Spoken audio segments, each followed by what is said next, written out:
সব মেয়েরই ইচ্ছা জাগে বিয়ের পর স্বামীর সাথে সুখে সংসার করার। গরিব ঘরের মেয়ে আমি, দেখতে এত সুন্দর না।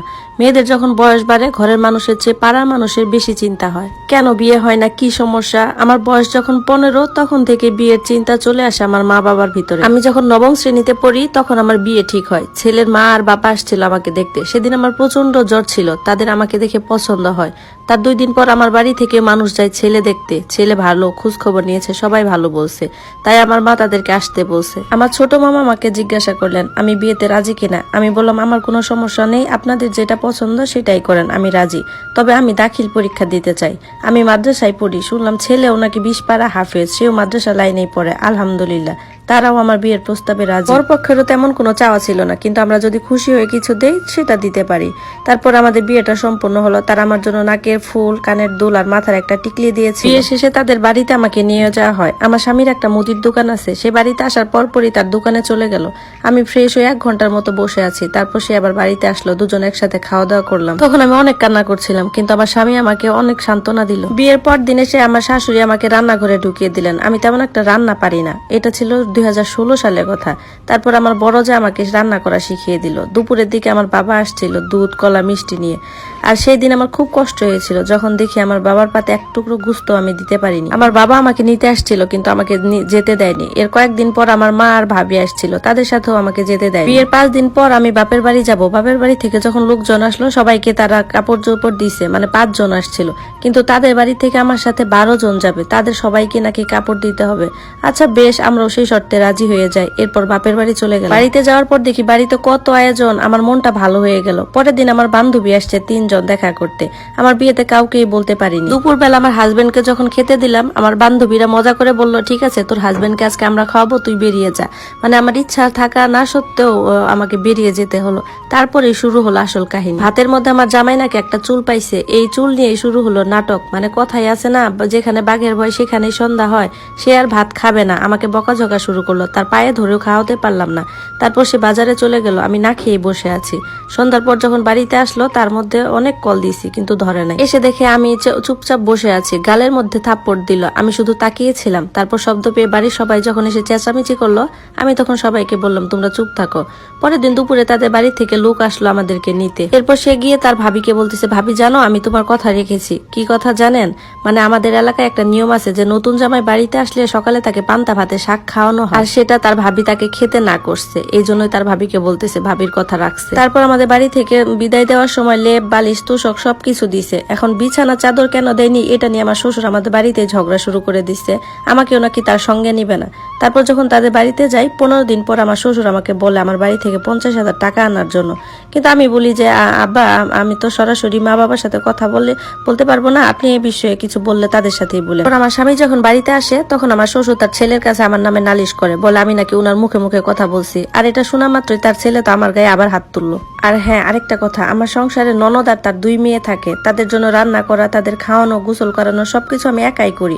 তারপরও তাদের মন পাইনি। এর কিছুদিন পরে জানতে পারি আমার স্বামী নেশা করে। এমন কোনো নেশা নেই যে সে করে না, আর আমাকে শুধু মারতো। আমি এসব ব্যাপারে আমার বাড়িতে কিছুই বলিনি, কারণ আমি ছিলাম স্বামী ভক্ত। বিয়ের সময় আমার বাড়ি থেকে 20,000 টাকা দেওয়া হয়েছিল তাদের, কিন্তু তাদের মন ভরেনি।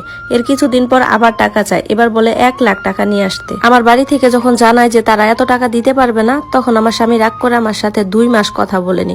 অথচ তখন আমাদের বিয়ের মাত্র 6 মাস বয়স হয়েছিল। এর মধ্যে আমার শ্বশুর শাশুড়ি আমাদের দুজনকে আলাদা করে দিছে, কিন্তু আমার স্বামী আমার ননদের সাথে খায়। আমার স্বামীর অপেক্ষায় আমি বসে থাকতাম। সে তার বোনের ঘরে গিয়ে খাবার খেয়ে চলে যেত আবার দোকানে। আমি রাতে একাই ঘুমাতাম একটা ভাঙা ঘরে। যেই ঘরে আমার স্বামীর রুম ছিল সেটাতে ননদ আর তার মেয়েরাই থাকে। আর এই 6 মাসের মধ্যে সে আমাকে একটা জামাও কিনে দেয়নি কখনো। আর কিছু চাইলেই বলতো তোর মাকে বল, তোর বাবাকে বল, তোর ভাইকে বল। আর সবকিছুই কি আর পরিবারকে বলা যায় বলে? বিয়ের যখন 8 মাস চলে তখন তারা আমাকে তাবিজ করলো বাড়ি থেকে বের করার জন্য। কিন্তু কিভাবে জানলাম জানেন? আমার নাকের ফুল হঠাৎ করে হারিয়ে গেছে, লেপের সাথে টান লেগে।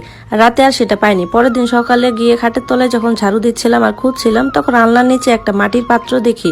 সেটা মানে মাটিতে ঢালার পর দেখি আমার স্বামী আর আমার বাবা মায়ের নাম লেখা, সাথে কিছু আরবি লেখা। অনেক খটকা লাগলো। এটা আমার বড় যাকে দেখাই। ইতিমধ্যে উনি আমাকে খুব ভালোবেসে ফেলেছেন, তাই একমাত্র উনাকে বিশ্বাস করে বললাম। তখন উনি বললেন আচ্ছা শুনো, ঠিক আছে এটা তুমি লুকিয়ে রাখো আর চুপচাপ তোমার বাড়িতে চলে যাও, গিয়ে তোমার মাকে বলো। আর ইতিমধ্যে আমার শ্বশুর আমাকে খুব আদর যত্ন করে ভালোবাসে। বাজারে গেলে আমার জন্য নানা রকমের খাবার এনে দেয়। আমি ভাবলাম মানুষটা মনে হয় ভালো হয়ে গেছে, কিন্তু না, ওই যে তাবিজ করলো তারপর আমি বাড়িতে চলে যাই আর মাকে সব বলি। মা হুজুরকে দেখালো, তখন হুজুর বলল আপনার মেয়েকে পাগল করে বাড়ি থেকে বিদায় করতে চাই। এ কথা শুনে আমার মাথায় আসমান ভেঙে পড়লো। পরের দিন আমার স্বামী আসছে আমাকে নেওয়ার জন্য, তারপর মা ওনাকে সবকিছু বললো। সে বললো ঠিক আছে আমি দেখছি। তারপর যখন তাদের বাড়িতে গেলাম, গিয়ে আমাকে দরজা বন্ধ করে মেরেছে। কেন আমি বাড়িতে এসব কথা বলছি? এই কথা আমার চাচা তো যা আমার মাকে কল দিয়ে বলছে যে আমাকে আমার স্বামী আবার মারছে। তখন আমার মা পাগল হয়ে এসে আমাকে এই বাড়ি থেকে নিয়ে চলে যায়। সবাই মেম্বার সহ বলছে আমাকে আর সেখানে রাখবে না, অনেক বিচার সালিশ হলো, কিন্তু আমি নারাজ, আমি আমার স্বামীকে ছাড়বো না। এর 5 দিন পরে আমার স্বামী যখন আমাকে কল দেয়, 1 ঘন্টার মধ্যে আমি সুযোগ পেয়ে খালি হাতে বাড়ি থেকে বেরিয়ে গেছি। হাতে একটা টাকাও নেই, রাস্তায় বৃষ্টিতে ভিজে একাই চলে গেছি তার কাছে। তারপর আর কি, মানুষের স্বভাব কি আর বদলানো যায়? সে আবার আগের মতো আমার সাথে অত্যাচার শুরু করলো। আমি তাকে বললাম দেখো আমি সব ছেড়ে তোমার কাছে চলে আসছি, তুমি আর আমার সাথে এরকম অত্যাচার করো না। তখন সে বলে কে বলছে তোকে আসার জন্য, তুই আসলি কেন? এটা বলে আবারও মারলো। তখন ভাবলাম কার জন্য কি করলাম, মা বাবার কাছে যাওয়ার মতো মুখ নেই। তখন নিজেকে শেষ করে দেওয়ার জন্য অনেকগুলো ঘুমের ওষুধ খেয়েছিলাম। কি লাভ এই পৃথিবীতে বেঁচে থেকে? এরপর আমার সেন্স নেই। তারপর আমার শুনছি যে আমার বাবা মা এসে নাকি আমাকে একটা হসপিটালে নিয়ে যায়, এরপর মৃত্যুর সাথে লড়াই করতে করতে বেঁচে যায়। এরপর হসপিটাল থেকে আমাকে আমার স্বামী আবার তাদের বাড়িতে নিয়ে যায়। হসপিটালে যত খরচ হয়েছিল সব আমার বাবা মাই দিয়েছে। শ্বশুর বাড়িতে যাওয়ার পর আমার শ্বশুর বলছেন আমাকে যে আমাকে তাদের বাড়িতে আর রাখতে চায় না, আমাদের ডিভোর্স করাবে। আমার স্বামীও রাজি, কিন্তু আমি তো রাজি না, আমি তাকে ছাড়া অসহায়।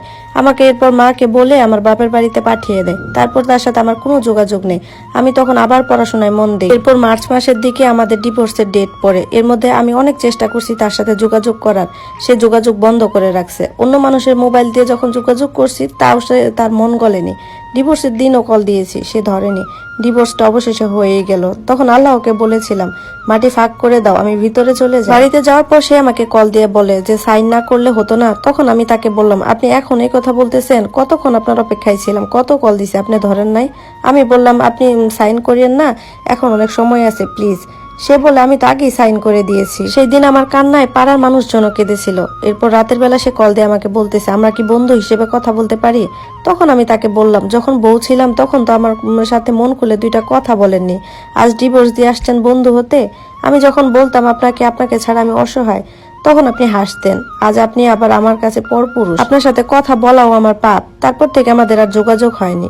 এরপর আমি হয়ে গেলাম ডিভোর্সি না। এদিকে আমি আমার পরিবারে এসে বাবার বোঝা হয়ে গেলাম। আমাকে বিয়ে দেওয়ার অনেক চেষ্টা করছে, কিন্তু আমি রাজি না হওয়ার কারণে আমার বিয়েটা আর হয়নি, কারণ ছেলেদের প্রতি একটা ঘৃণা জন্ম নিয়েছে। আমার মায়ের চাচাতো বোন বিদেশে থাকে, উনি মায়ের সঙ্গে কথা বলছে আমাকে বিদেশে নিয়ে যাবে। প্রথমে রাজি ছিলাম না, কিন্তু পরে রাজি হই, কারণ এই দেশ আমাকে অনেক কষ্ট দিয়েছে।